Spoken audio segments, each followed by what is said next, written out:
நம்மளுக்கு மேகத்திலிருந்து ஒரு ஆபத்து வரப்போகுது.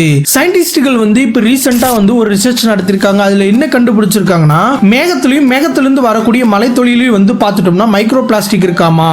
வானிலை அறிக்கையை பத்தி படிக்கிறோம் நீ தானே? ஐயோ, பிளாஸ்டிக் மலையில வருதுன்னு சொல்றாங்க. மழை வருமா வராதையா? இது பிற்காலத்துல நம்மளுக்கு மிகப்பெரிய ஒரு பாதிப்பை ஏற்படுத்தும். இதுக்கான முழு காரணம் யாருன்னு பார்த்துட்டோம்னா மனிதர்களாகிய நம்ம தான். அதனால பிளாஸ்டிக் அவாய்ட் பண்ணக்கூடிய வழிமுறைகளை தயவு செய்து பின்பற்றுங்க.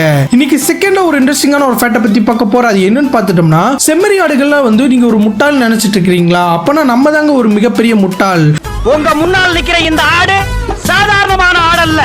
அதுக்கான காரணம் என்னன்னு பார்த்துட்டோம்னா, கிட்டத்தட்ட 50 பேருக்கு அதிகமான முகங்களை செம்மறி ஆட்டினால ஞாபகம் வச்சுக்க முடியுமாமா. அதே சமயம் சில மாதங்களுக்கு முன்னாடி பழைய நபர்களை கூட அதனால ஞாபகம் வச்சுக்க முடியுமாமா. இது எதோட கம்பேர் பண்றாங்கன்னா, இப்ப ரீசெண்டா ஏஐ எப்படி ஃபேஸ்ல ஞாபகம் வச்சுக்குது, அதோட இந்த செம்மறி ஆட்டை கம்பேர் பண்றாங்க. இந்த மாதிரி இன்ட்ரெஸ்டிங்கான பேட்டை தெரிஞ்சுக்கணும்னு நினைச்சீங்கன்னா மறக்காம நம்ம சேனலை லைக் அண்ட் சப்ஸ்கிரைப் பண்ணிருங்க. மறக்காம இந்த பெல் ஐக்கானை தட்டி விட்டு போயிருங்க.